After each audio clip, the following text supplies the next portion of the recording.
नमस्कार दोस्तों, आप सभी का स्वागत है हमारी YouTube channel Swami Vivekananda study circle Prayagraj में। यूपीएसआई के छात्रों के लिए बहुत ही इंपॉर्टेंट प्रैक्टिस सेट यहाँ पर दोस्तों चलेगा। बहुत ही इंपॉर्टेंट प्रश्नों को यहाँ पर हम लोग देखेंगे। एक चीज़ और ध्यान दीजिएगा, ये प्रश्न मामूली प्रश्न नहीं होंगे, ये प्रश्न सारे एग्जाम में आए हुए प्रश्न हैं जो एसआई में पूछे भी जा चुके हैं, अन्य एग्जाम्स में पूछे गए हैं। तो आप लोग इन प्रश्नों की प्रैक्टिस तो ज़रूर करिए, ताकि जैसे आज मैं पहला प्रैक्टिस करा रहा हूँ, आगे आने वाले जब तक एग्ज़ाम होगा तब तक नए नए प्रैक्टिस आपको मिलते रहेंगे, आप लोग प्रैक्टिस करते रहेंगे चाहे सारे सब्जेक्ट्स के। तो यहाँ पे हम लोग आज जीएस के जो पार्ट हैं उसको यहाँ पर देखेंगे। तो अगर जो हमारे साथी चैनल पर नए हैं तो चैनल को सब्सक्राइब कर लीजिए, ताकि सारे वीडियो का नोटिफिकेशन आपको आसानी से मिल जाए। देखिए, एक पहला प्रश्न क्या है, राज्य के नीति निर्देशक सिद्धांत, जो नीति निर्देशक सिद्धांत हैं वो संविधान के अध्याय 4 में निहित है। सबसे नंबर एक पहली बात है, अध्याय 4 में यानी भाग 4 में संविधान के नीति निर्देशक सिद्धांत हैं। तो पूछा क्या गया है, अध्याय 4 के किस अनुच्छेद में निहित है? तो आपको सीधा सा पता होना चाहिए, अनुच्छेद 36 से लेकर 51 तक क्या है, वो है मेरे दोस्तों नीति निर्देशक सिद्धांत। अगर हम भाग 1 की बात करें तो क्या है, उसमें संघ एवं राज्य क्षेत्र है भाग 1 में। भाग 2 में आपको पता है नागरिकता है, क्या है, नागरिकता है। और भाग 3 में क्या है, वो है मौलिक अधिकार।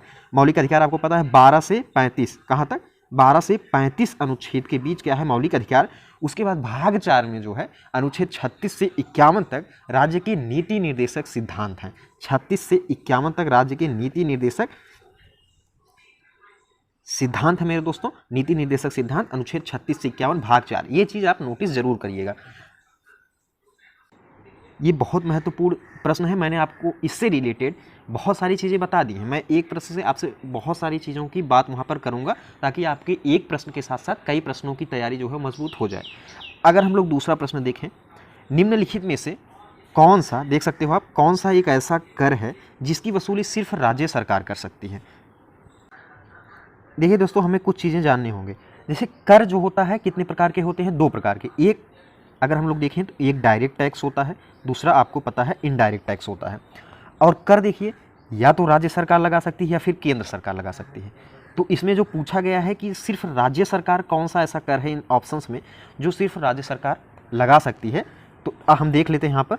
देखिए, कुछ टैक्स के नाम आपको याद रखने हैं। जैसे राज्य सरकार के द्वारा लगाए जाने वाले जो डायरेक्ट टैक्स है यानी प्रत्यक्ष कर है, वो क्या है दोस्तों, जैसे भू राजस्व कर है, भू राजस्व कर, ध्यान दीजिएगा। कृषि में आय का कर है, राज्य सरकार लगाती है, डायरेक्ट टैक्स लगाती है। व्यवसाय कर है, ये भी राज्य सरकार लगाएगी। अगर हम बात करें गैर शहरी अचल संपत्ति, रोजगार कर, ये सब राज्य सरकार के डायरेक्ट टैक्स हैं। इन सब सारी चीज़ों को नोट कर लीजिए। अगर हम राज्य सरकार के इनडायरेक्ट टैक्स की बात करें तो वो दोस्तों कौन कौन से टैक्स हो जाएंगे, जैसे बिक्री या व्यापार कर है, परिवहन कर है, परिवहन कर है, और दोस्तों विद्युत कर है। अगर हम लोग खनिज तेल पर बिक्री का जो कर होता है, ये राज्य सरकारें लगाती हैं। इसी प्रकार से केंद्र सरकार के भी हैं।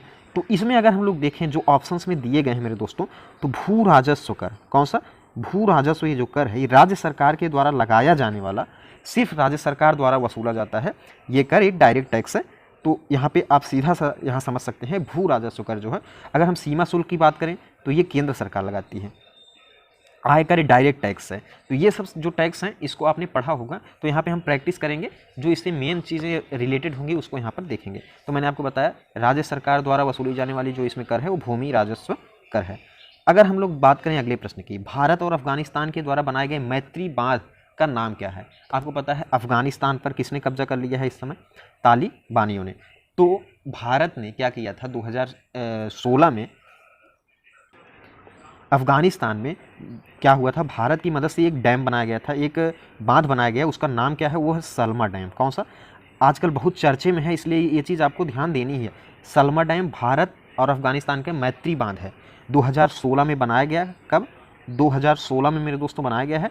और अगर आगे की बात करें तो प्रधानमंत्री नरेंद्र मोदी और वहाँ के उस समय जो राष्ट्रपति थे, जो इस समय अफगानिस्तान को छोड़कर भाग गए हैं, अशरफ गनी, तो प्रधानमंत्री नरेंद्र मोदी और वहाँ के राष्ट्रपति जो थे तत्कालीन, अशरफ गनी, दोनों ने मिलकर उद्घाटन किया था 2016 में। कब किया था? 2016 में इसका उद्घाटन हुआ है। और ये सलमा डैम जो है वहाँ के एक प्रांत है, उस प्रांत का नाम जो है पूछा जा सकता है आपको, तो नोट कर लीजिएगा, हेरांत प्रांत में है। कौन सा? हेरांत प्रांत है अफगानिस्तान में, वहाँ पर सलमा डैम जो है बनाया गया। नहीं, ऑप्शन नंबर बी यहाँ पर सही हो जाएगा।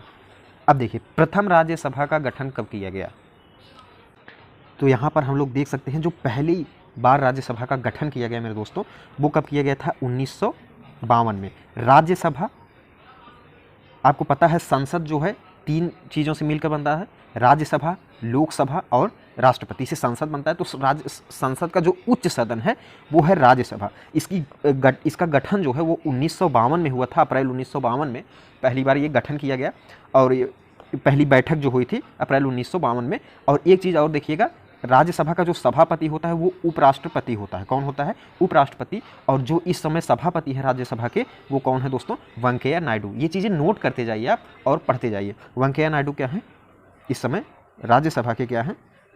सभापति हैं। अब देखिए अगला प्रश्न अगर हम देखें, भारतीय सेना द्वारा आज़ाद कराने से पहले गोवा एक प्रदेश था। कौन सा प्रदेश था? यानी गोवा पर किस यूरोपीय शासन की वहाँ पे अधिकार हुआ करती थी जब तक गोवा आज़ाद नहीं हुआ था। आपको एक चीज़ ध्यान रखनी है, सबसे पहले कौन से यूरोपीय आए थे? तो आए थे पुर्तगाली। कौन आए थे मेरे दोस्तों? पुर्तगाली। ये 1498 में आ गए थे। आपको पता है वास्को डी गामा आ चुका था भारत। तो और लेकिन सबसे बाद में जैसे 1947 में अंग्रेज चले गए, तो ऐसा नहीं है कि सारे यूरोपीय देश जो हैं भारत छोड़कर चले गए, तो सबसे अंत में जो है वो पुर्तगाली ही जाते हैं। और वो राज्य कौन सा हो जाता है? गोवा। गोवा में दोस्तों क्या होता है? पुर्तगाली 1961 में। कब? 1961 में पुलिस कार्रवाई के बाद 1961 में ये लोग छोड़कर पुर्तगाली जो है गोवा राज्य को छोड़कर चले जाते हैं। उसके बाद गोवा भारत का हिस्सा हो जाता है, धीरे धीरे पूर्ण राज्य बना दिया गया। तो आपको प्रश्न पूछा गया भारत सेना द्वारा आज़ाद कराने से पहले गोवा एक था, क्या था? तो वो था मेरे दोस्तों पुर्तगाली प्रदेश था। कौन सा? पुर्तगाली प्रदेश। यानी ऑप्शन नंबर तीसरा यहाँ पर सही हो जाएगा। अगला अगर हम देखें, साल 1919 में, ये चीज़ें नोट करते जाइएगा आप, जो चीज़ें मैं बोल रहा हूँ उसको नोट करते जाइए, किसी से भी प्रश्न बनाया जा सकता है।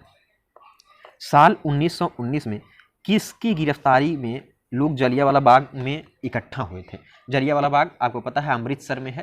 तो ये दोस्तों आपको पता है जलियांवाला बाग हत्याकांड 1919 में हो गया था। बैसाखी का दिन था और उसी दिन लोग इकट्ठा हुए थे किसी सभा को लेकर। किसके बारे में सभा थी उसको हम लोग देखेंगे।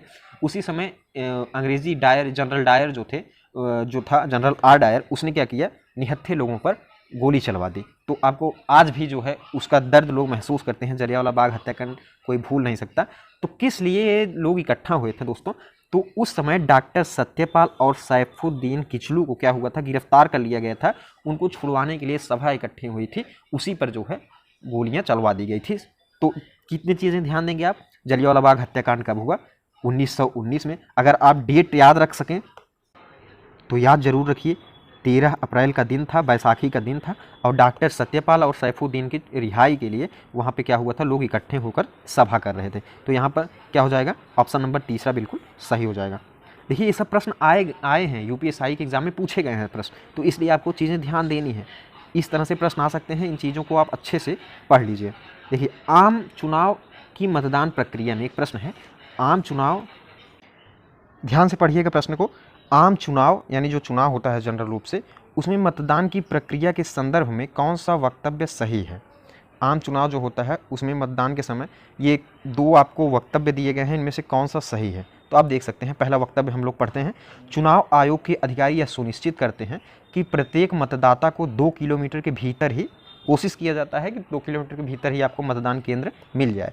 दूसरा एक कथन दिया गया है, वक्तव्य दिया गया है, चुनाव आयोग के अधिकारी यह सुनिश्चित करते हैं कि किसी भी मतदान केंद्र पर 1500 से अधिक मतदाताओं का भार न उठाना पड़े। ये 2 वक्तव्य दिए गए हैं, आपको बताना है कौन सा सही है। तो यहाँ पे दोस्तों अगर हम बता दें, देखिए दोस्तों अगर हमें इस प्रश्न का आंसर देना है तो हमें हस्त पुस्तिका के अध्याय नंबर 2 के 2 पैराग्राफ देखने पड़ेंगे। एक तो पैराग्राफ दूसरा देखना पड़ेगा और एक तो तीसरा। अगर हम तीसरे पैराग्राफ की बात करें तो तीसरे पैराग्राफ में ये बात बिल्कुल साफ लिखी गई है कि चुनाव आयोग के अधिकारी सुनिश्चित करते हैं कि प्रत्येक मतदाता को कोशिश की जाए 2 किलोमीटर के भीतर ही मतदान केंद्र मिले। तो ये बिल्कुल सही है। अगर पैरा नंबर 3 आप देखेंगे वहाँ पर तो ये चीज़ लिखी गई है। और पैराग्राफ नंबर 2 अगर हम देखें तो ये जो दूसरा वाला यहाँ पे वक्तव्य दिया गया है, चुनाव आयोग के अधिकारी यह सुनिश्चित करते हैं कि किसी भी मतदान केंद्र पर 1500 से अधिक मतदाताओं का भार न उठाना पड़े। पहले ये 1000 से 1200 था, 1000 से 1200 मतदाताओं का भार था, लेकिन इसे बढ़ाकर 1500 कर दिया गया है। तो यहाँ पे जो सही ऑप्शन हो जाएगा वो हो जाएगा ऑप्शन नंबर तीसरा। ए और बी दोनों जो वक्तव्य हैं वो बिल्कुल सही है मेरे दोस्तों। तो यहाँ पे आपको दूसरा ऑप्शन क्लिक कर देना है। आप लोग दोस्तों अगर चैनल पर नए जो लोग हैं वो लोग चैनल को सब्सक्राइब जरूर कर दीजिए। अगला प्रश्न अगर हम देखें, भारतीय दंड संहिता के अनुसार निम्न में से कौन सा निष्कर्ष सही है। तो भारतीय दंड संहिता आपने पढ़ा होगा, तो उसमें से दो आपको दिए गए हैं, देख लीजिए। एक दिया गया है कि 6 वर्ष का बच्चा है, दो कथन है, देखिए 6 वर्ष के बच्चे ए ने बहुत सारी मारधाड़ की फिल्में देखी हैं। एक दिन वह क्या करता है, बी नाम के किसी बच्चे को क्या करता है मेरे दोस्तों, वो जोर से धक्का दे देता है, जिससे वो गंभीर रूप से क्या हो जाता है, घायल हो जाता है। ए ने यहाँ पर कोई अपराध नहीं किया है, एक तो ये दिया गया है। दूसरा अगर हम देखें कि क्यू ने पी को बिना बताए एक नशीला पदार्थ खिला दिया और उस नशीले पदार्थ के प्रभाव में यह न जानते हुए कि उसके हाथों क्या हो रहा है, पी ने क्या कर दिया, आर की हत्या कर दी। तो अब बताइए नहीं, इसमें बताया गया है पी ने कोई अपराध नहीं किया है। यानी दो आपको कंडीशन यहाँ पे दिया गया है। एक तो 6 साल का बच्चा है और वो किसी बच्चे को धक्का दे देता है, इससे क्या होगा, उसको गंभीर रूप से चोट आ जाती है, तो क्या वो अपराधी है। इसमें दिया गया है कि नहीं, वो अपराधी नहीं है। दूसरा आपने देखा क्यू ने पी को क्या किया, नशीला पदार्थ दे दिया और पी ने आर यानी किसी अन्य व्यक्ति की हत्या कर दी, तो क्या पी उस समय अपराधी होगा। इसमें दिया गया है कि वह अपराध नहीं किया है। तो यहाँ पे क्या चीज़ हो सकता है। तो दोस्तों अगर हम लोग देखेंगे तो भारतीय दंड संहिता की धारा 82, किसके, धारा 82 के अनुसार 7 वर्ष से कम आयु के जो शिशु हैं, बच्चे हैं, उनके द्वारा किया गया अपराध मान्य नहीं होगा। तो इसमें 6 वर्ष दिया गया है, तो सीधी सी बात है कि इसने कोई अपराध नहीं किया है। पहला वाला तो बिल्कुल सही है। तो इसमें आप अगर देखेंगे भारतीय दंड संहिता की धारा 82 में, उसमें ये साफ जो है लिखा गया है। अगर हम लोग दूसरा देखें तो दूसरे में जो दिया गया है, इसमें धारा 85 के अनुसार, ये जो इसमें दिया गया है कथन, ये धारा 85 के अनुसार बिल्कुल सही है। यानी अगर किसी ने कोई मादक पदार्थ दे दिया है उसके अनजान में और उससे किसी की हत्या हो जाती है तो वो अपराध नहीं माना जाएगा। तो यहाँ पर भी ये दोनों कथन जो हैं बिल्कुल सही, दोनों वक्तव्य बिल्कुल सही हैं। तो यहाँ पे ए व बी दोनों क्या हो जाएंगे, सही हो जाएंगे। अगला अगर हम लोग देखें, किस वर्ष भारतीय वन सेवा की स्थापना की गई है। इसमें आपको बताना है, यानी कौन सा, इंडियन फॉरेस्ट सर्विस, IFS। देखिए भारत में 3 अखिल भारतीय जो है एक तरह से सेवा है, अखिल भारतीय सेवा कौन कौन से है आप देख सकते हो। आपको पूछा जा सकता है भारत में कितने अखिल भारतीय सेवा हैं, तो IAS और IPS और IFS, इंडियन फॉरेस्ट सर्विस, ये तीनों क्या हैं, ये अखिल भारतीय सेवा है। और अखिल भारतीय सेवा अधिनियम 1991 में आया है, 1951 में आया है। कब आया है, सन 1951 में अखिल भारतीय अधिनियम आया था। इसके तहत 1966 में, कब मेरे दोस्तों, 1966 में क्या हुआ था, ये वन सेवा यानी इंडियन फॉरेस्ट सर्विस जो है शुरू की गई थी। कब, 1966। ये वाला चीज़ आप ध्यान रखिएगा। अधिनियम अगर पूछेगा अखिल भारतीय अधिनियम तो वो 1951, लेकिन इंडियन फॉरेस्ट सर्विस तो ये हो जाएगा 1966, यानी ऑप्शन नंबर चौथा यहाँ पर सही हो जाएगा। देखिए निम्न स्रोतों में से किसके माध्यम से पौधे हाइड्रोजन प्राप्त करते हैं। यानी जो पौधा होता है वो हाइड्रोजन किसके माध्यम से प्राप्त करता है, तो ये सीधा सा यहाँ पे हो जाएगा मृदा जल के द्वारा। जो मिट्टी होती है उसमें जो जल होता है वो पौधों के जड़ों के द्वारा अवशोषित किया जाता है, तो उसी जल से ये लोग हाइड्रोजन, पौधे जो हैं वो हाइड्रोजन मेरे दोस्तों प्राप्त करते हैं मृदा जल से। आपको मृदा भी दिया रहेगा और जल भी दिया रहेगा, मतलब जल नहीं मृदा दिया रहेगा, तो इसमें आप क्या करेंगे, मृदा जल लगाएंगे, यानी जो मिट्टी में जल है उसको अवशोषित करता है, उसके माध्यम से हाइड्रोजन प्राप्त करता है, यानी ऑप्शन नंबर ए यहाँ पर बिल्कुल सही हो जाएगा। देखिए अगला अगर हम देखें, 9 दिसंबर 1946 को नई दिल्ली में संविधान सभा की पहली बैठक की गई थी। आपको पता है 9 दिसंबर 1946 को क्या किया गया मेरे दोस्तों, 9 दिसंबर 1946 को संविधान सभा की पहली बैठक हुई। अस्थायी अध्यक्ष बनाया गया डॉक्टर सच्चिदानंद सिन्हा। उसके बाद 2 दिन बाद 11 दिसंबर को अस्थायी सदस्य चुने गए डॉक्टर राजेंद्र प्रसाद, और वहाँ पे दूसरी बैठक हुई संविधान सभा की।